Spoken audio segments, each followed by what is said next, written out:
أهلا أعزائي المتابعين في فيديو جديد وتأليف جديد من العيار التقيل جدا.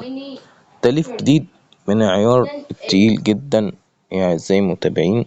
أغنية حزينة جديدة بعنوان الدنيا طلعت قاسية قساوة. أغنية حزينة من العيار التقيل جدا يا أعزائي المتابعين. قبل أي حاجة ياريت تحط لايك وتحط كومنت وتقولي رأيك، بلس ان احنا عندنا هدف نبيل وهو دخول الهدف الجميل. والهدف النبيل ده انا وضحته بشكل واضح في وصف القناة، وهو قدامكم وقدام عينيكم اهو يا اعزائي المتابعين. يعني انا مش هوضح اكتر من كده. يعني الاهداف اللي القناة دي معمولة عشانها اهي: دخول في مجال التمثيل ووصول القناة إلى 1,000,000 مشترك. هي دي الأهداف يا أعزائي المتابعين اللي بنحاول إن احنا نوصل لها. بنعافر وبنجتهد وبنتعب علشان خاطر الأهداف دي. احنا طالعين اللي جابونا عشان خاطر نحقق الأهداف حرفيا.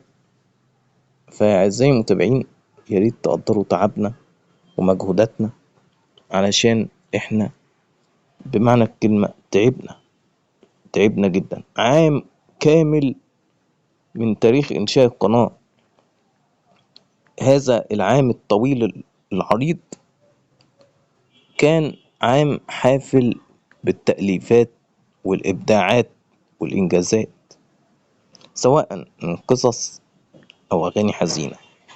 أنا ألفت قصة صحاب غدارة أجزاء كتيرة، وعملت تأليف لقصة عباس المتهم الهارب ورقيا، وعملت تأليف نفس القصة دي الجزء التاني إلكترونيا ونزلت منها حلقات كتيرة ولسه هكمل.